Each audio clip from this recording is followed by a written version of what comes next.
सिद्धेभ्यः। ओम नमः सिद्धेभ्यः। ओम नमः सिद्धेभ्यः। अहिंसा परमो धर्म की आचार्य गुरुवर श्री कुंद कुंद भगवान की, आचार्य गुरुवर श्री ज्ञान सागर मुनि महाराज की जय हो। विद्यासागर जी महामुनिराज की, समस्त आचार्य संघ की।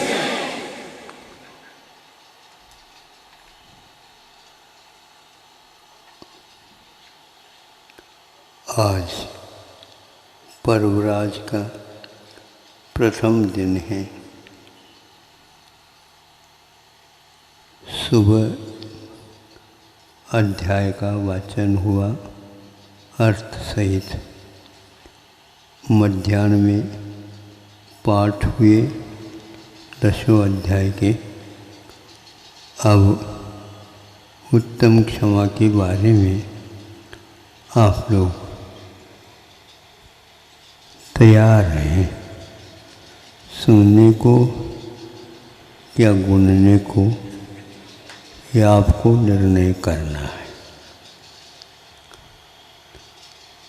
आप लोगों को सीधा ही मैं उस स्थान तक पहुंचाना चाहता हूं, ताकि आज का यह क्षमा भाव जीवंत कैसा दिखता है। एक साथ, एक नहीं, दो नहीं, तीन नहीं, सैकड़ों 500 सिंह की भांति जाड़ जबाड़ रखने वाले एक साथ धावा बोलते हैं। कहाँ से बोल रहे हैं वह चित्रण आपके मस्तिष्क में आ ही गया होगा। अब आगे क्या होना है, नोच नोच करके सब खा जाएंगे। केस लोच तो वो करते ही हैं, लेकिन अब ये सब श्वान प्रशिक्षित हैं, शिक्षित हैं, और इनको शिक्षा देने वाले प्रशिक्षक शिक्षक कैसे होंगे। आप लोग तो मनुष्य हैं, किसी मनुष्य के द्वारा एक प्रकार से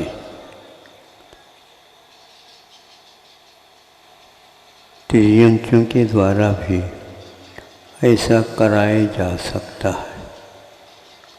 और वे सारे के सारे चिल्लाते हुए, दांत अपनी तीखी तीखी बाहर निकालते हुए एक संकेत मात्र में छलांग लेकर के पहुंच जाते हैं। संकेत में जो भाव है उसको रूप देने के लिए, आकार देने के लिए, और संकेत देने वाले का उद्देश्य पूर्ण करना उनका जीवन है।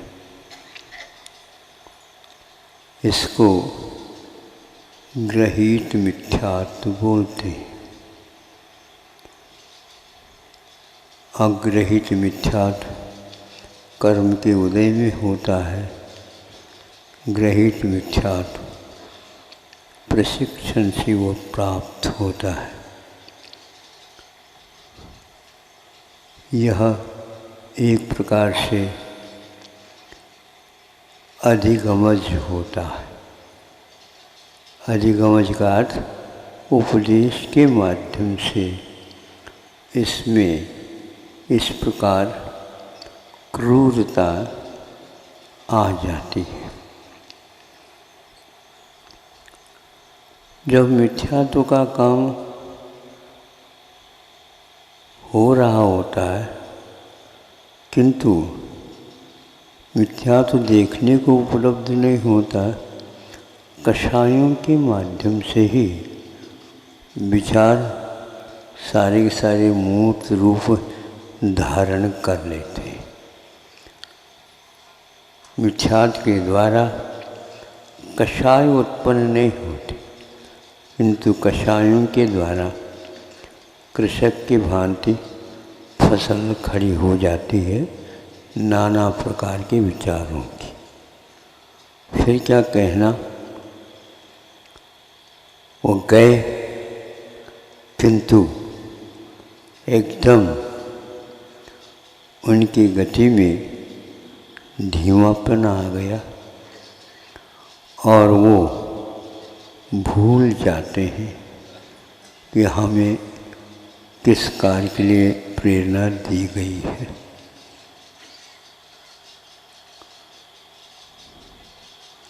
दूसरा कोई व्यक्ति उसमें बीच में होगा ऐसा मत समझो, किंतु परिणाम में परिवर्तन होने में देर नहीं लग सकता।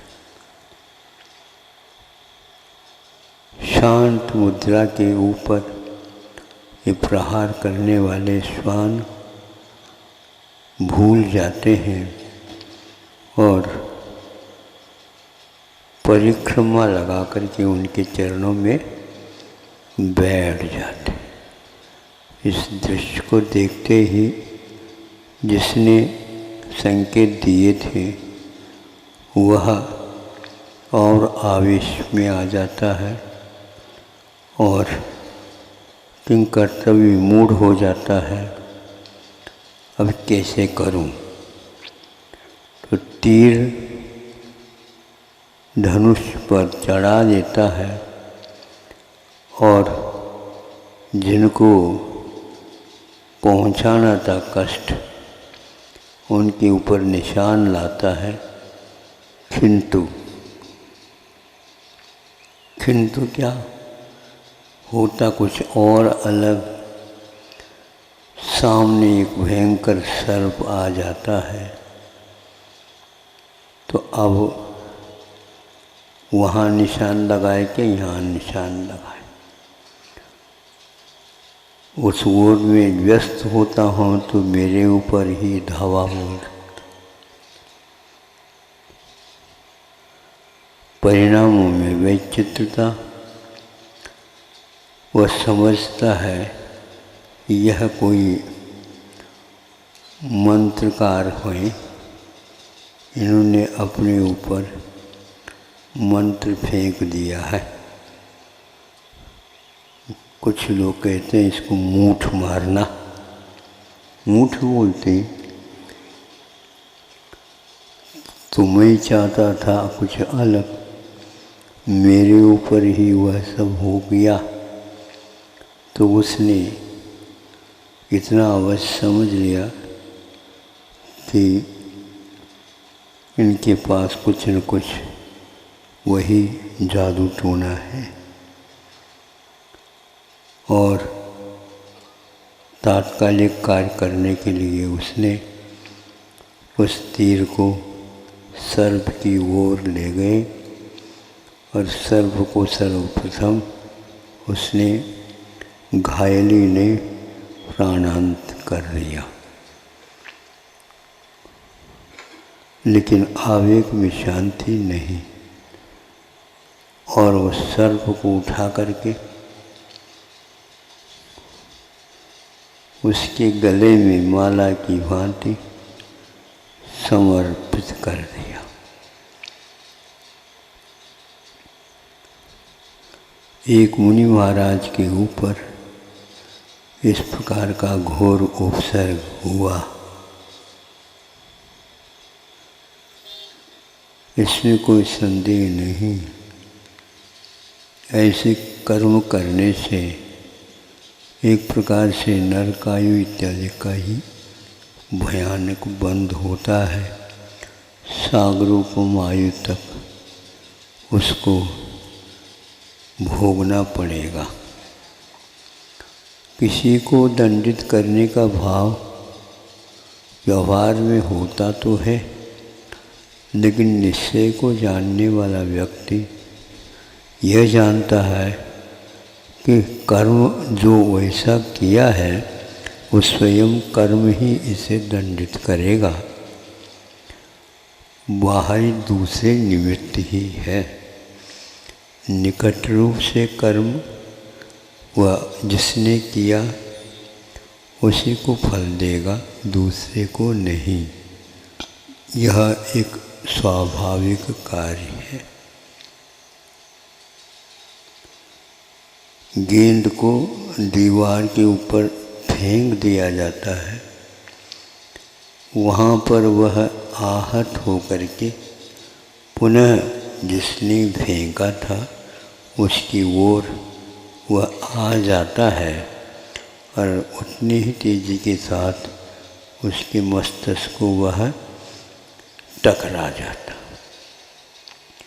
ऐसा यह प्रति समय हम लोगों के जीवन में परिणामों के आधार पर घटना घटती जा रही है। हम इसको इस रूप में स्वीकारते नहीं, यह हमारी बड़ी भूल है। आज का ये उत्तम क्षमा धर्म हम लोगों को प्रेरणा दे रही है। अरे जिसने किया वह निमित्त बना, किंतु जिस कर्म के उदय किसमें आया है इसको देखते हैं तो अवश्य पूर्व का ज्ञान हो आता है और उसके उपरांत वह अपने आप दृष्टि झुक जाती है। यह क्षमा का रूप देखते ही सुनते ही जीवन में परिवर्तन आता है। यह वही व्यक्ति तीरंदाज लगाने वाला, निशान साधने वाला ऐसे भी निशान साध सकता है जो भावी तीर्थंकर बनने वाला है। बड़ा अद्भुत सा लगता है। वही भाव कहाँ पर काम करता है और वही भाव निमित्त से कितना परिवर्तित हो जाता है। निमित्तों का अपने आप में अपने क्षेत्र में प्रभाव होते हुए भी हमें असली निमित्त क्या है उसको ढूंढना है। असली निमित्त हमारे विकृति परिणाम हैं और उसके फलस्वरूप वर्गनाएँ कर्म के रूप में परिणत होकर ये सारे के सारे क्या बोलते हैं उसको स्वांग नाटक रचते हैं और दुनिया इसको अपने ढंग से ही लेती है, सोचती है ये चल रहा है और वह चला जाता है। कम से कम अपनी पत्नी को अब मैं कह सकूँगा। क्या होता है, गाया और उसने कहा कि ऐसा ऐसा हमने कार्य किया है। उसने सुना, सुनते ही ओहो इतनी भयानक कार्य आपके द्वारा हो गया, मैं वहाँ पर रहती तो अवश्य इसमें टालने की बात आ जाती, किंतु ये कार्य तो हो गया है। 500 कुत्तों को भेजा, इसमें भी तीव्रतम भाव है। सर्प को मारा, उसमें भी तीव्रतम भाव है और मृतक सर्प को गले में डाल दिया, इसमें भी तीव्र भाव है। गले में डालने के उपरांत उद्वेग को शांत करने के लिए पत्नी को भी आपने कह दिया और उसकी आंखों में देख करके अध्ययन और चालू है, इसको कैसा लग रहा है? आपको कैसा लग रहा है? एक क्रमबद्ध कार्यक्रम होता रहता। धन्य है, उन्होंने आंख भी नहीं खोली और नहीं खोलते हुए भी क्षमा भाव ज्यों का त्यों बरकरार बने रहें। इसका अर्थ यह है विपाकोनुभव है। विपाक में ही अनुभव बंध का फल मिलता है। विशेष रूपेण पच्यते,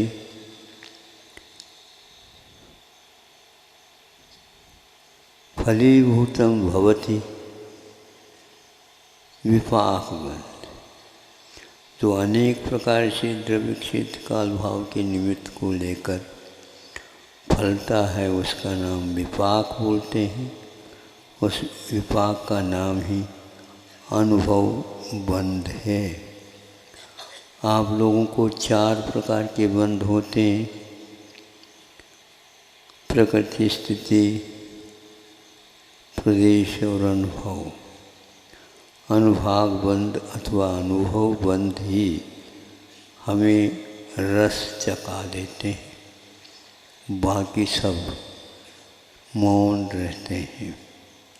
और रस का तारतम्य यह अनुभाग बंध कहलाता है।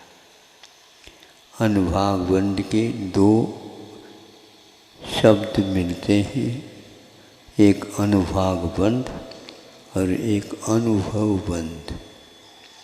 अनुभव में आता है उस समय बहुत ही पीड़ा होती है अज्ञानी को, और ज्ञानी को उस अतीत की पीड़ा के ऊपर ध्यान जाता और सोचता है बहुत अच्छा हो गया कि ज्ञान की भूमिका में ये घटना घट गई। यदि अज्ञान की भूमिका में घट जाती तो मेरा भी उससे भी बड़ा रौद्र ज्ञान हो जाता। प्रभु, यह सब कृपा आपकी है। बैठा रहा, सब कार्य हो गया। उसको जा कर के कह दिया पत्नी को। पत्नी कहती, कहाँ वह घटित हुई है घटना, हमें बता दो। क्या करोगी तुम? नहीं, वहाँ पर जाने के उपरांत ही आपको ज्ञात होगा वे कौन है। अभी आपने केवल और किसी बदले के भाव से घिरे हैं होंगे, इसलिए वो समझ में नहीं आता। ऐसा भी कोई हो सकता है क्या? तभी वो भग गए होंगे? ऐसा नहीं हो सकता। वे भगने वाले ने कर्मों को भगा रहे होंगे, और जब तक वह रहेगा दृश्य तब तक कब कर्मों को भागना पड़ेगा। वो भाग नहीं सकते, वो और कोई कार्य कर नहीं सकते। इसमें वो कभी भी अडिग ही बने रहे। न चचाल योगतः, योग से स्खलित नहीं होने रूप वृत्ति पार्श्वनाथ भगवान की और इनकी एक सी है। जा कर के देखते हैं, ज्यों का त्यों मूर्ति बैठी है, किंतु उस समय मूर्ति जो बैठी थी उस समय कुछ अलग दिखता था, किंतु अब इस समय वो ढक से गए हैं। सारे सारे काले पीले आदि आदि कीड़े मकोड़े उसको खा रहे हैं। दृश्य रोंगटे रोमांचित करने वाला, और उसको दूर करने के लिए कोमल एक वस्त्र वो अपने पास रखी थी, किंतु उनको पहले किसी भी प्रकार से नीचे उतर जाए तो उन्होंने चारों तरफ शक्कर बिखरा दिया। फिर क्या कहना, वो सारे चीटी नीचे की ओर आ गई, खाने में लग गई। तो इन्होंने अपनी तरफ से प्रक्षालन करके उनके चरणों में बैठ गए और क्या करते हैं, और कुछ नहीं करते, नमस्तु करते हैं। और नमस्तु के साथ जो ही मस्तक झुकाते हैं, इस दृश्य को भी देख करके वह राजा पति वह भी अपना मस्तिष्क झुका देता है, क्योंकि यह दृश्य उसको अब झुकाने में कारण बन रहा है। वही व्यक्ति पहले था, वही होते हुए भी ये अंतर क्यों आ गया? तो जब कुत्तों के ऊपर प्रभाव पड़ सकता है, चींटी मकोड़े के ऊपर प्रभाव पड़ सकता है, तो एक भविष्य में नेता बनने वाला है,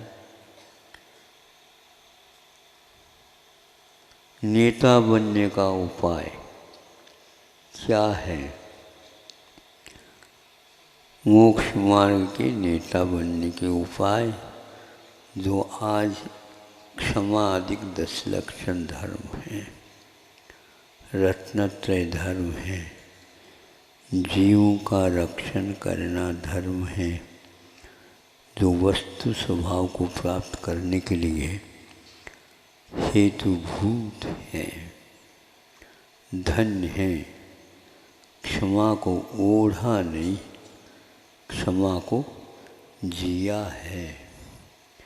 क्षमा को धारण नहीं किया, किंतु प्राण के रूप में उसके साथ जी रहा है। ऐसे क्षमा की बात नहीं, किंतु एक प्रकार से एक श्वास में आ जाए, चाल में आ जाए। अनेक प्रकार के संबंध जो घटनाओं में कारण बनते हैं, फिर भी यह अपना प्रभाव विशेष रूप से तब डाल सकता है जब हमारा सिद्धांत और मजबूत हो जाता है। यह मजबूती भावों में आती है, तब कर्मों में पड़ा हुआ अनुभाव बंध एकदम पिघलने लग जाता है। जब जड़ में भी पिघलाहट होती है, तो फिर चेतन में पिघलाहट क्यों नहीं होगी? पक्की बात है। तब उन्होंने तथास्तु कह करके, सद्धर्म वृद्धि रस्तु कह करके आशीर्वाद देता है, भोचक रह जाता है। एक तो मारने के लिए आया और एक अवसर को दूर कर रहा है। दोनों के लिए क्षमा के हाथ उठे हैं।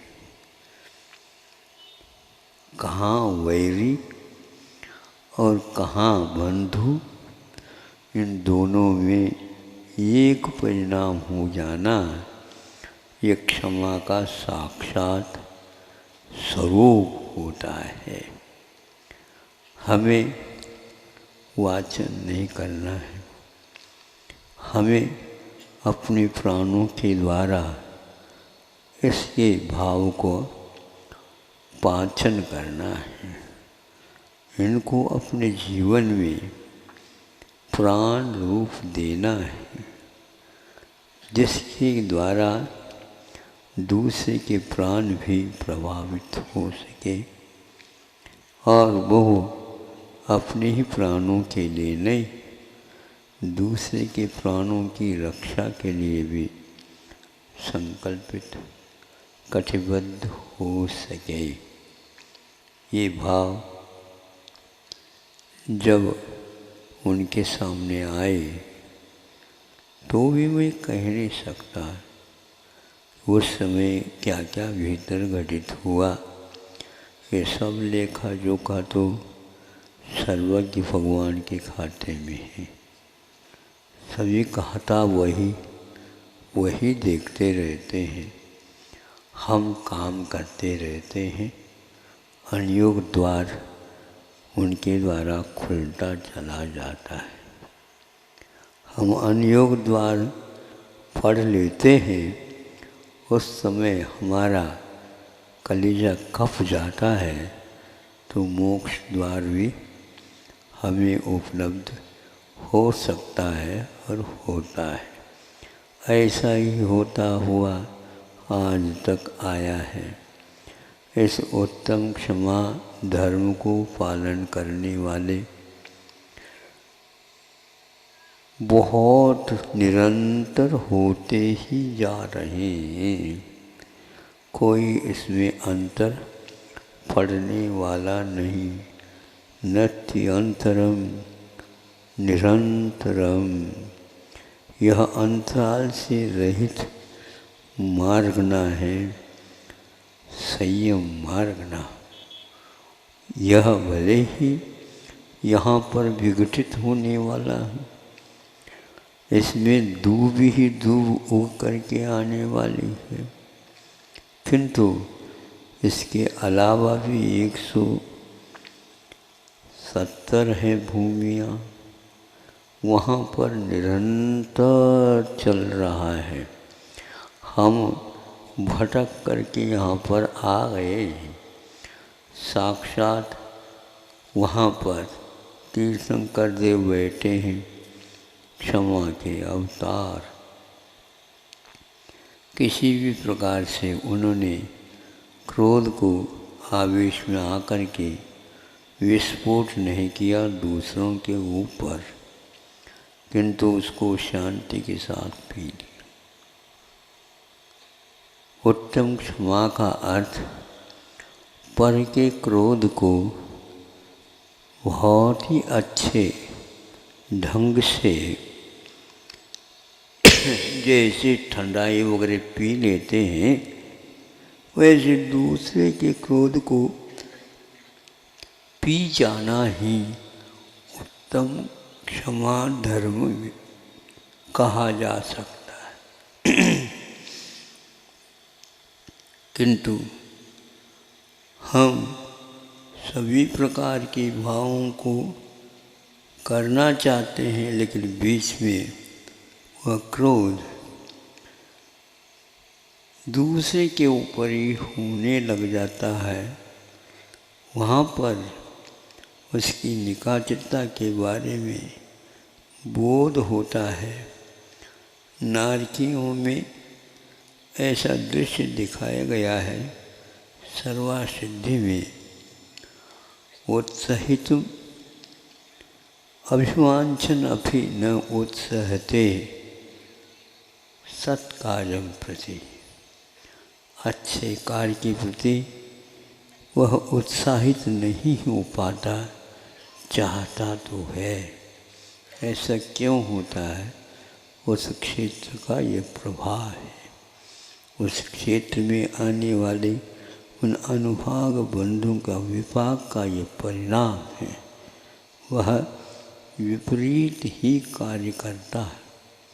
लेकिन ऐसी संगति वहाँ पर नहीं मिल पाती, इसलिए किंतु पश्चाताप इतना हो जाता है।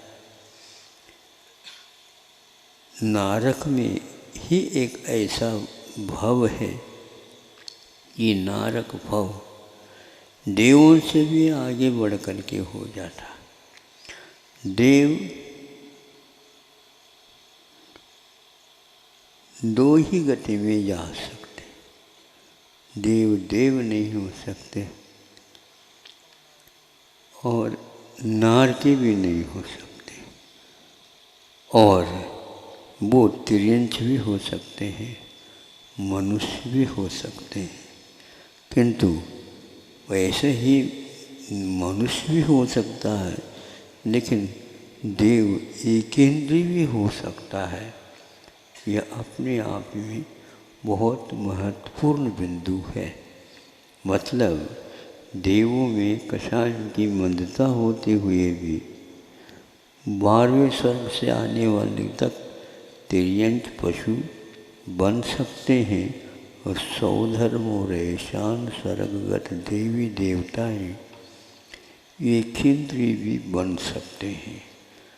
सोचो, विचार करो, कहाँ पर गणित गड़बड़ी हो रही है, गणित में, हिसाब किताब में कहाँ क्या हो रहा है। तो आचार्य कहते हैं ये विषयों का परिणाम है जो हम नहीं समझ पाते और वहाँ पर भी बंद कर लेते। नारकी सूक्ष्म नहीं होंगे, नारकी एकेंद्रीय से लेकर के असंगी पंचेंद्रिय तक भी नहीं होंगे, किंतु गर्भज ही होंगे, और एक प्रकार से गर्भज होकर के भी संगी पंचेंद्रिय ही होंगे। यानी सारे के सारे 84 लाख योनि स्थान को समाप्त करके एकमात्र गर्भज ही होंगे। गर्भज होने के लिए एक प्रकार से बहुत पुण्य की आवश्यकता है। ऐसा कौन सा वो पुण्य कर रहा है? वह यही कर रहा है कि यहाँ से मैं निकल जाऊँगा तो दोबारा आने की बात ही नहीं करूँगा। यह पश्चाताप की अग्नि में वो झुलसता रहता है, फलस्वरूप सूक्ष्म भी नहीं होता, बादर ही होता है, किंतु अपर्याप्त भी वह नहीं होता। और वह अपर्याप्त नहीं होते हुए भी, पर्याप्त होते हुए भी वहाँ भी अकाल मरण नहीं होता, किंतु यहाँ होने के उपरांत अकाल मरण हो सकता है। इन सब बातों को हम 4 बंद के साथ जब घटित करते हैं, शेष बचना ही नहीं चाहिए, लेकिन क्यों बच जाता है, ये एक बहुत ही आश्चर्य और खेद का विषय है। ये कथा आप लोगों ने कई बार सुनी होगी, कई बार पढ़ी होगी, कई बार सोचा होगा, किंतु हम सोचते रहते हैं किंतु उसके प्रयोग नहीं कर पाते हैं, इसलिए उसमें व्यत्यास नज़र में आता है। अब दोबारा वह नारकी भी हो सकता है, देव भी देव हो सकता है, किंतु एक बार बीच में जन्म लेना आवश्यक। किंतु महाराज कहते हैं इसको द्वार फिर भी मोक्ष का, स्वर्ग का द्वार तो खुल रहा है, लेकिन मोक्ष का द्वार क्यों नहीं खुल रहा है? तो आचार्य कहते हैं मोह के द्वार जब तक बंद नहीं करोगे तब तक मोक्ष का द्वार खुलेगा ही नहीं। महाराज आपने बंद कर रखा होगा, नहीं, मेरा द्वार मैंने खोला, आपको भी अपना ही मोह का द्वार बंद करना होगा, और उस बंद करते ही वह एक प्रकार से सहज ही मोक्ष के द्वार खुल जाता है, क्योंकि ये दोनों विपरीत स्वभाव वाले हैं। इसलिए परे मोक्ष हेतु तो अपरे संसार से हेतु, ऐसा यह भाव समझ में आता है जिनवाणी के माध्यम से। अब हमें यह समझना है कितनी बार यह पर्व के दिन आए हैं और कितनी बार और आगे भी आएंगे, क्योंकि ऐसे संस्कार डल भी रहे हैं। लेकिन किसान एक बार बीज बोता है, नहीं फसल आती है तो दो बार सोचने लग जाता है, अब के बार मैं ऐसे बोऊं। बोता है लेकिन समय पर वर्षा नहीं हो, अतिवृष्टि हो या कम वृष्टि हो तो उसके बीज में क्षमता होते हुए भी वह समय पर अंकुरित नहीं हो पाते। आप अनुभाग बंद की ओर दृष्टिपात करिए, ऐसे प्रशस्त कर्मों को बांधिए जिसमें निकाचितपन पड़ जाए। निकाचित का अर्थ ये है कि वह अपना फल दे ही, लेकिन सावधान यदि आपकी रहेगी, उस कर्म के उदय में आप विषयों को छोड़ने की भावना करते हैं तो उसको बोलते हैं ये समय पर सही फल देने वाला बीज होता है। आप केवल प्रशस्तता की ओर न देखिए, यदि तीव्र प्रशस्त भाव हैं आपके तो वो भी आपके लिए एक प्रकार से बाधक सिद्ध हो सकते हैं, क्योंकि विषयों की लत पड़ी है तो उसी ओर ले जाता है। पानी का बहाव ज़्यादा जो है उतार पर होगा तो पानी टिकेगा ही नहीं, और ज़्यादा चढ़ाव पर होगा तो चढ़ेगा ही नहीं। आप अपने भाव ऐसे बनाए रखिए जो मध्यम लेशा के साथ बंद होता है आयु कर्म, उसको भी ध्यान में रख कर के चलिए। आयु कर्म का बंद यदि जब कभी भी होगा तो मध्यम लेशा स्थान ही उसके लिए कारण माना है। तो अंकुरित होने के लिए ज़्यादा वृष्टि भी ठीक नहीं है और वृष्टि की बिल्कुल विरलता भी ठीक नहीं। थोड़े बहुत मिट्टी गीली हो जाए और बह न जाए, और ऐसा नहीं कि बीज बोले और अंकुरित ही न हो क्योंकि जल जाए, ऐसा भी न करिए। आप थोड़े से कुशल किसान बनिए।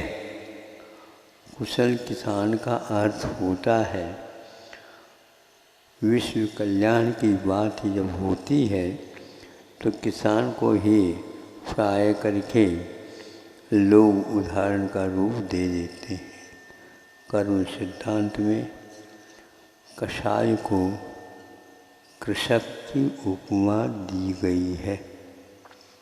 वह अनुपात, स्थिति और अनुभाग एक प्रकार से डालने में सक्षम होता है, किंतु ध्यान रहे उसके साथ साथ शेष कर्म भी सहयोग देते रहते हैं। चारों गति के मिथ्या दृष्टि जीव इस प्रकार उत्कृष्ट आदि अनुभावबंध स्थितिबंध कर सकते हैं। मनुष्य बहुत ऐसा प्राणी है, अल्प आरंभ और अल्प परिग्रह के कारण वह अपनी भूमिका ऐसे भी बना सकता है। अपने मृदुता के कारण वह ऊपर भी इस प्रकार का स्थान चयनित कर सकता है। स्वभाव मार्दवंच कह करके संतों ने हम लोगों को मृदुता का पाठ पढ़ाया है, सिखाया है। हमें उसका अनुकरण करना है। आज आपके सामने सैनिक राजा का यह कथानक दे दिया है। यह उत्तम क्षमा का एक प्रकार से हमें बहुत ही अच्छा पाठ दे देता है।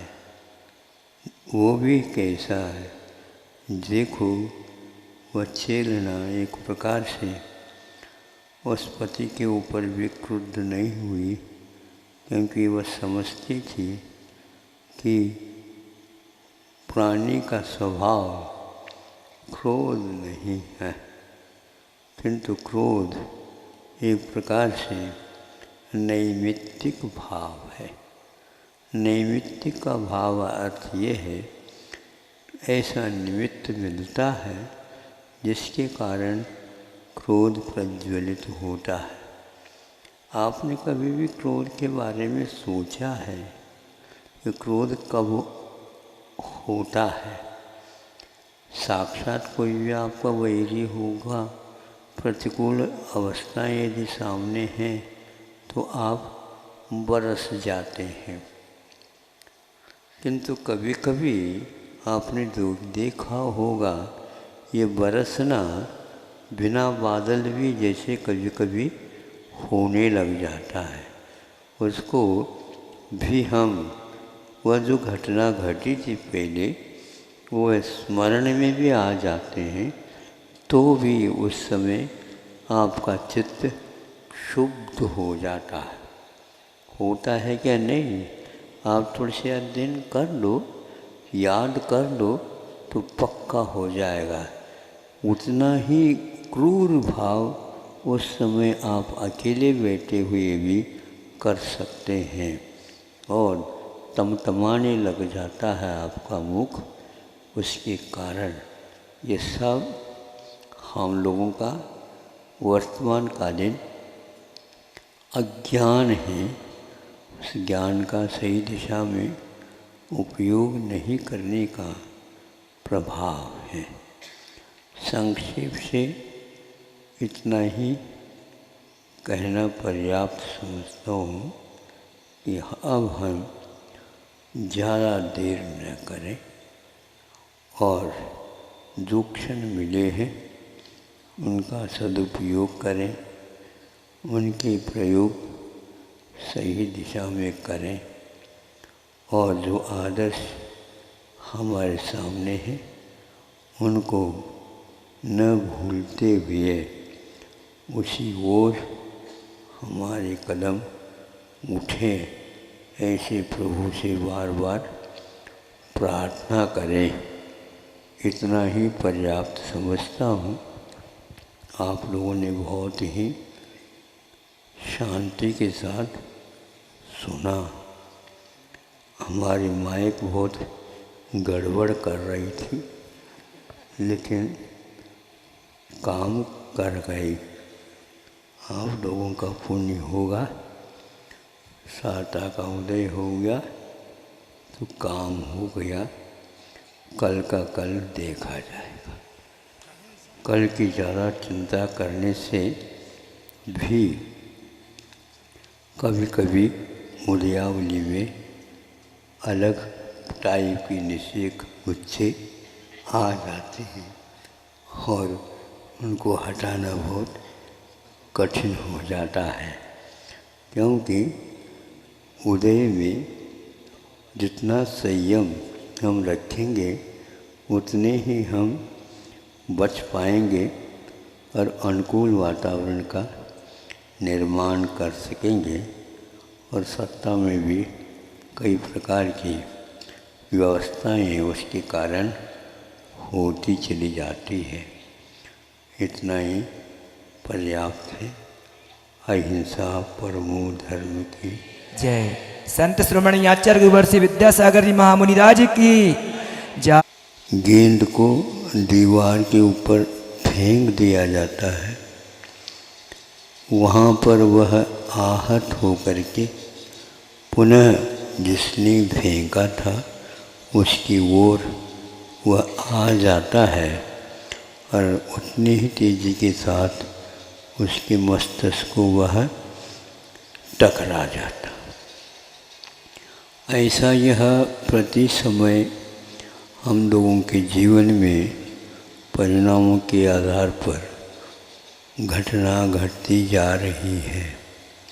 हम इसको इस रूप में स्वीकारते नहीं, यह हमारी बड़ी भूल है। आज का ये उत्तम क्षमा धर्म हम लोगों को प्रेरणा दे रही है। अरे जिसने किया वह निमित्त बना, किंतु जिस कर्म के उदय किसमें आया है इसको देखते हैं तो अवश्य पूर्व का ज्ञान हो आता है और उसके उपरांत वह अपने आप दृष्टि झुक जाती है। यह क्षमा का रूप देखते ही सुनते ही जीवन में परिवर्तन आता है। यह वही व्यक्ति तीरंदाज लगाने वाला, निशान साधने वाला ऐसे भी निशान साध सकता है जो भावी तीर्थंकर बनने वाला है। बड़ा अद्भुत सा लगता है। वही भाव कहाँ पर काम करता है और वही भाव निमित्त से कितना परिवर्तित हो जाता है। निमित्तों का अपने आप में अपने क्षेत्र में प्रभाव होते हुए भी हमें असली निमित्त क्या है उसको ढूंढना है। असली निमित्त हमारे विकृति परिणाम हैं और उसके फलस्वरूप वर्गनाएँ कर्म के रूप में परिणत होकर ये सारे के सारे क्या बोलते हैं उसको स्वांग नाटक रचते हैं और दुनिया इसको अपने ढंग से ही लेती है, सोचती है ये चल रहा है और वह चला जाता है। कम से कम अपनी पत्नी को अब मैं कह सकूँगा। क्या होता है, गाया और उसने कहा कि ऐसा ऐसा हमने कार्य किया है।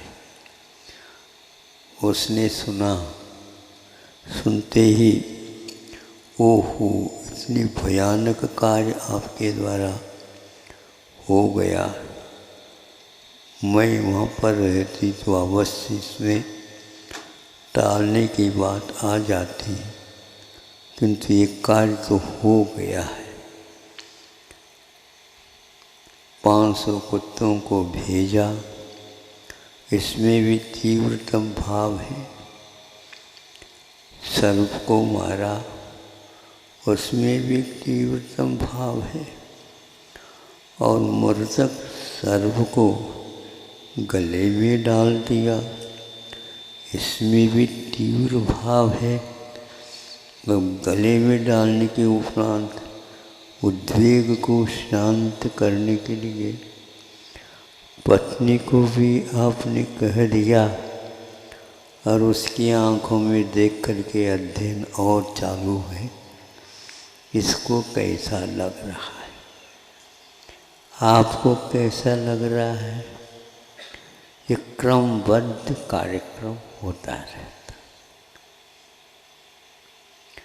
धन्य है उन्होंने आँख भी नहीं खोली और नहीं खोलते हुए भी क्षमा भाव ज्यों का त्यों बरकरार बने रहें। इसका अर्थ ये है विपाकोनुभव है। विपाक में ही अनुभव बंध का फल मिलता है। विशेष रूपेण पच्यते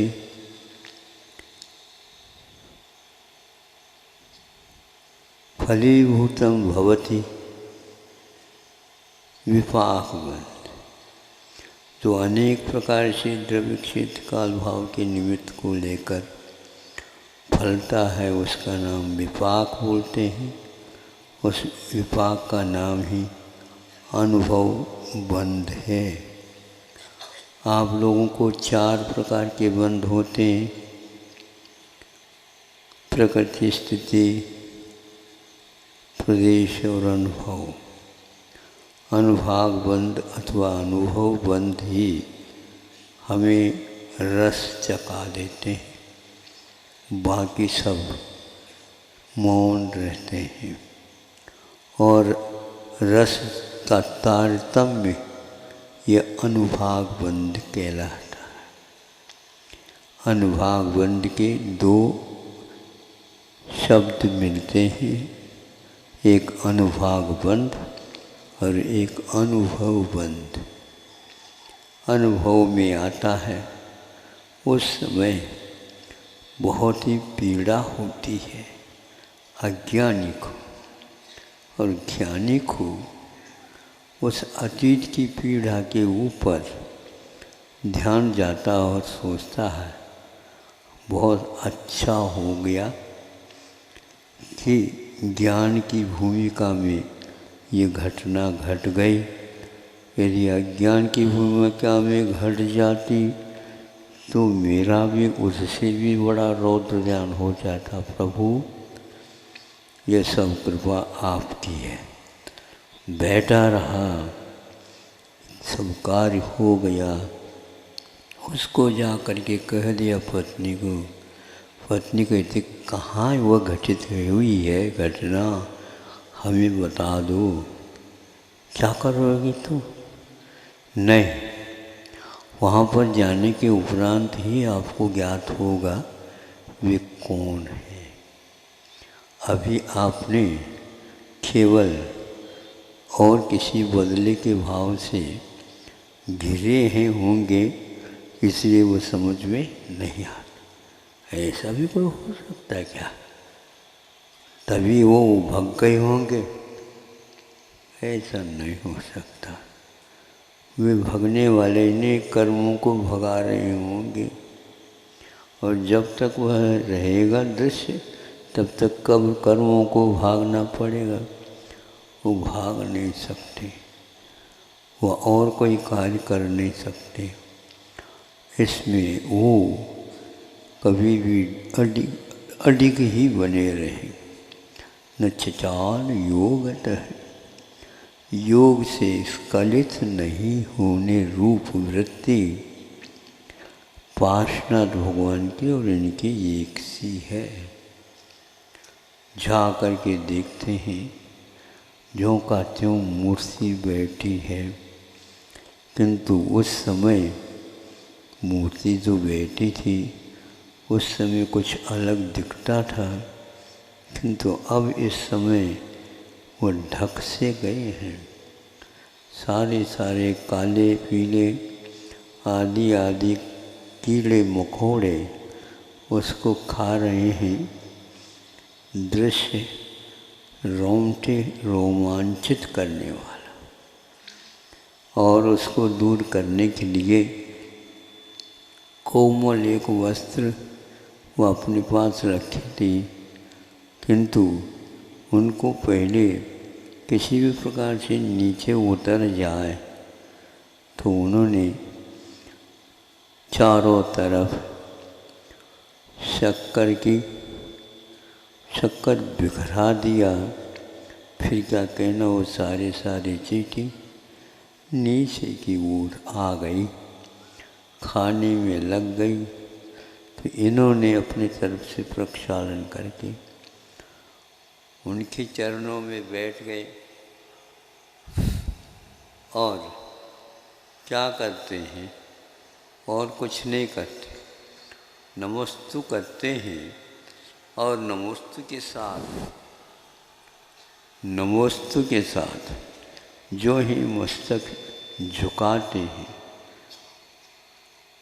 इस दृश्य को भी देख करके वह राजा पति वह भी अपना मस्तिष्क झुका देता है, क्योंकि यह दृश्य उसको अब झुकाने में कारण बन रहा है। वही व्यक्ति पहले था, वही होते हुए भी ये अंतर क्यों आ गया? तो जब कुत्तों के ऊपर प्रभाव पड़ सकता है, चींटी मकोड़े के ऊपर प्रभाव पड़ सकता है, तो एक भविष्य में नेता बनने वाला है, नेता बनने का उपाय क्या है? मोक्ष मार्ग के नेता बनने के उपाय जो आज क्षमा अधिक 10 लक्षण धर्म है, रत्नत्रय धर्म है, जीवों का रक्षण करना धर्म है, जो वस्तु स्वभाव को प्राप्त करने के लिए हेतुभूत है, धन्य है। क्षमा को ओढ़ा नहीं, क्षमा को जिया है। क्षमा को धारण नहीं किया, किंतु प्राण के रूप में उसके साथ जी रहा है। ऐसे क्षमा की बात नहीं, किंतु एक प्रकार से एक श्वास में आ जाए, चाल में आ जाए। अनेक प्रकार के संबंध जो घटनाओं में कारण बनते हैं, फिर भी यह अपना प्रभाव विशेष रूप से तब डाल सकता है जब हमारा सिद्धांत और मजबूत हो जाता है। यह मजबूती भावों में आती है, तब कर्मों में पड़ा हुआ अनुभाव बंध एकदम पिघलने लग जाता है।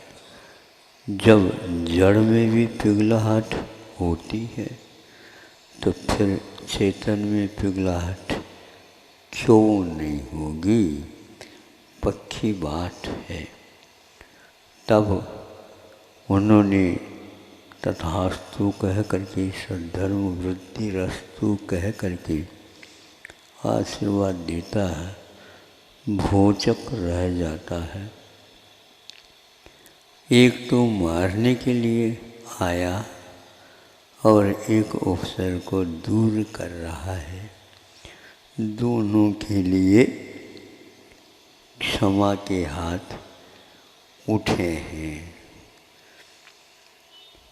कहाँ वैरी और कहाँ बंधु, इन दोनों में एक परिणाम हो जाना, ये क्षमा का साक्षात स्वरूप होता है।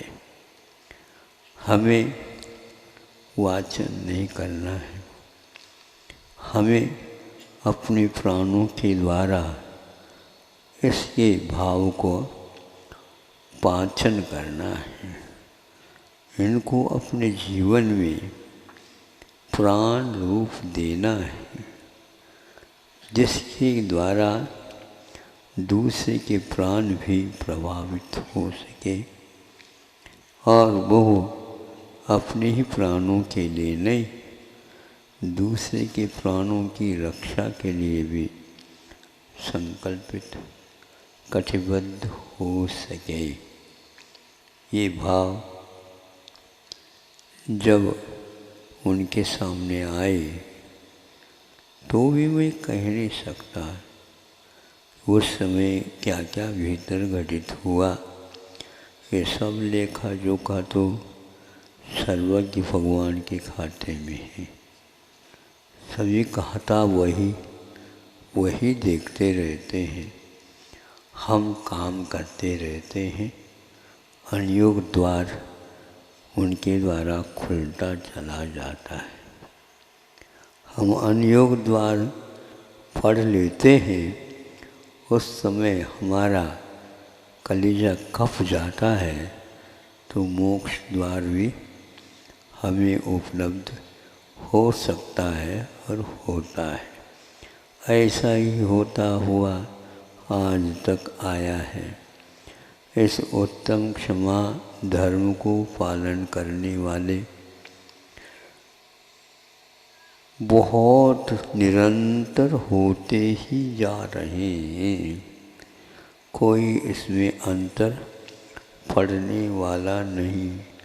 नत्यंतरम निरंतरम, यह अंतराल से रहित मार्गना है, संयम मार्गना।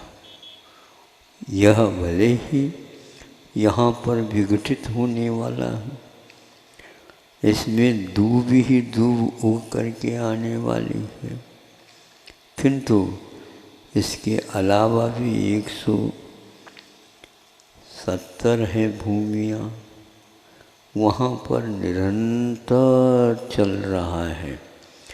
हम भटक करके यहाँ पर आ गए हैं। साक्षात वहाँ पर तीर्थंकर देव बैठे हैं, क्षमा के अवतार। किसी भी प्रकार से उन्होंने क्रोध को आवेश में आकर के विस्फोट नहीं किया दूसरों के ऊपर, किंतु उसको शांति के साथ पी लिया। उत्तम क्षमा का अर्थ पर के क्रोध को बहुत ही अच्छे ढंग से जैसे ठंडाई वगैरह पी लेते हैं, वैसे दूसरे के क्रोध को पी जाना ही उत्तम क्षमा धर्म में कहा जा सकता है। किंतु हम सभी प्रकार के भावों को करना चाहते हैं, लेकिन बीच में वह क्रोध दूसरे के ऊपर ही होने लग जाता है। वहाँ पर उसकी निकाचरता के बारे में बोध होता है। नारकियों में ऐसा दृश्य दिखाया गया है। सर्वासिद्धि में उत्साहितुम अभिवांछन अपि न उत्साहते सत्कार्यम प्रति, अच्छे कार्य के प्रति वह उत्साहित नहीं हो पाता, चाहता तो है। ऐसा क्यों होता है? उस क्षेत्र का ये प्रभाव है। उस क्षेत्र में आने वाले उन अनुभाग बंधुओं का विपाक का ये परिणाम है। वह विपरीत ही कार्य करता है। लेकिन ऐसी संगति वहाँ पर नहीं मिल पाती, इसलिए किंतु पश्चाताप इतना हो जाता है। नारक में ही एक ऐसा भव है कि नारक भव देवों से भी आगे बढ़ कर के हो जाता। देव दो ही गति में जा सकते, देव देव नहीं हो सकते और नारकी भी नहीं हो सकते, और वो तिर्यंच भी हो सकते हैं, मनुष्य भी हो सकते हैं। किंतु वैसे ही मनुष्य भी हो सकता है, लेकिन देव एकेंद्रीय भी हो सकता है। यह अपने आप में बहुत महत्वपूर्ण बिंदु है। मतलब देवों में कषाय की मंदता होते हुए भी 12वें स्वर्ग से आने वाले तक तिर्यंच पशु बन सकते हैं, और 100 धर्म और ऐशान स्वर्गगत देवी देवताएं एकेंद्रीय भी बन सकते हैं। सोचो, विचार करो, कहाँ पर गणित गड़बड़ी हो रही है। गणित में, हिसाब किताब में कहाँ क्या हो रहा है, तो आचार्य कहते हैं ये विषयों का परिणाम है जो हम नहीं समझ पाते और वहाँ पर भी बंद कर लेते। नारकी सूक्ष्म नहीं होंगे, नारकी एक इंद्रिय से लेकर के असंगी पंचेंद्रिय तक भी नहीं होंगे, किंतु गर्भज ही होंगे और एक प्रकार से गर्भज होकर के भी संगी पंचेंद्रिय ही होंगे। यानी सारे के सारे 84 लाख योनि स्थान को समाप्त करके एकमात्र गर्भज ही होंगे। गर्भज होने के लिए एक प्रकार से बहुत पुण्य की आवश्यकता है। ऐसा कौन सा वो पुण्य कर रहा है, वह यही कर रहा है कि यहाँ से मैं निकलूँगा तो दोबारा आने की बात ही नहीं करूँगा। यह पश्चाताप की अग्नि में वो झुलसता रहता है, फलस्वरूप सूक्ष्म भी नहीं होता, बादर ही होता है, किंतु अपर्याप्त भी वह नहीं होता और वह अपर्याप्त नहीं होते हुए भी, पर्याप्त होते हुए भी वहाँ भी अकाल मरण नहीं होता, किंतु यहाँ होने के उपरांत अकाल मरण हो सकता है। इन सब बातों को हम चार बंद के साथ जब घटित करते हैं, शेष बचना ही नहीं चाहिए, लेकिन क्यों बच जाता है, ये एक बहुत ही आश्चर्य और खेल का विषय है। ये कथा आप लोगों ने कई बार सुनी होगी, कई बार पढ़ी होगी, कई बार सोचा होगा, किंतु हम सोचते रहते हैं किंतु उसके प्रयोग नहीं कर पाते हैं, इसलिए उसमें व्यत्यास नज़र में आता है। अब दोबारा वह नारकी भी हो सकता है, देव भी देव हो सकता है, किंतु एक बार बीच में जन्म लेना आवश्यक।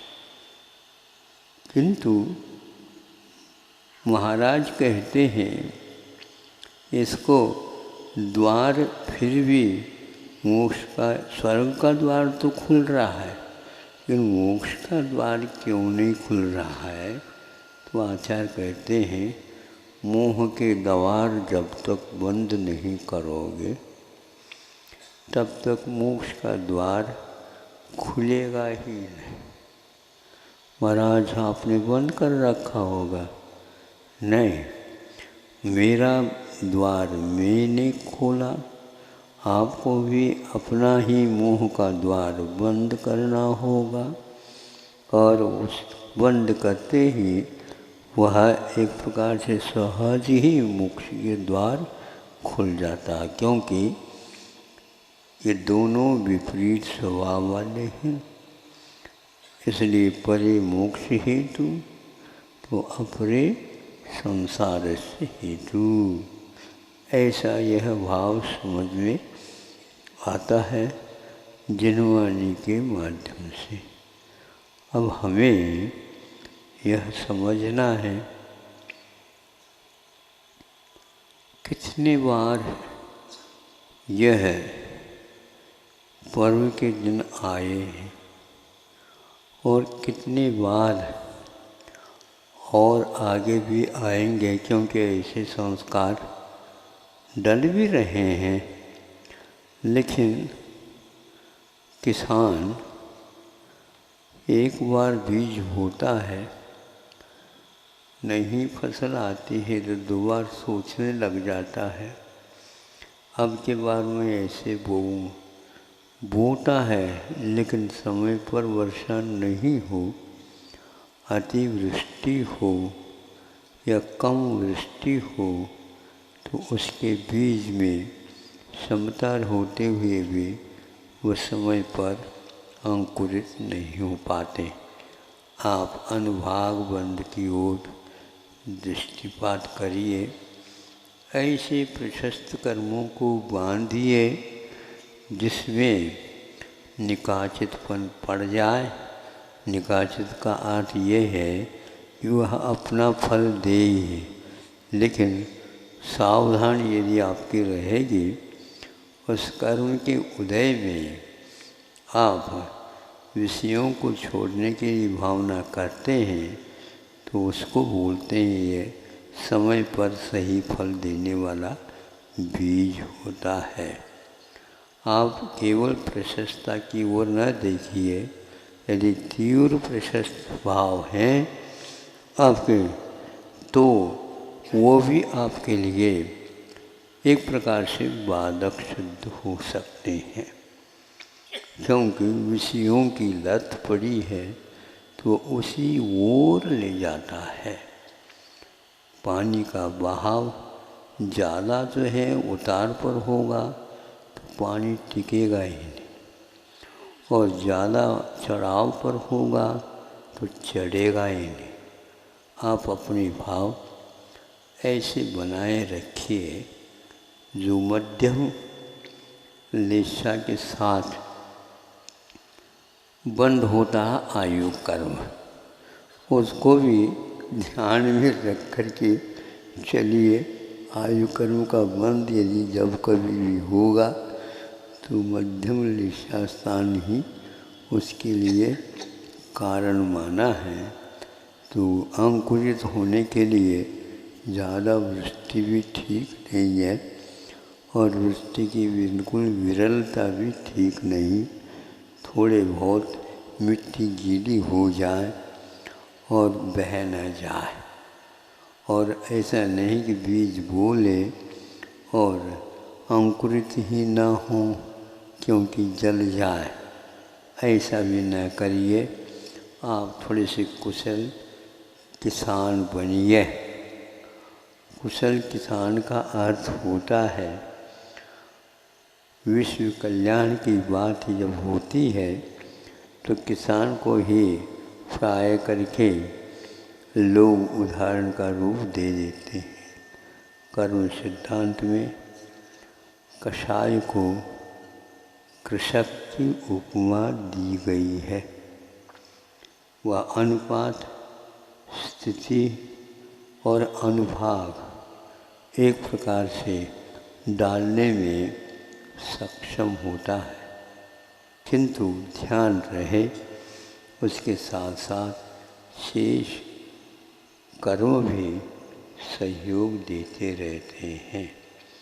चारों गति के मिथ्या दृष्टि जीव इस प्रकार उत्कृष्ट आदि अनुभागबंध स्थितिबंध कर सकते हैं।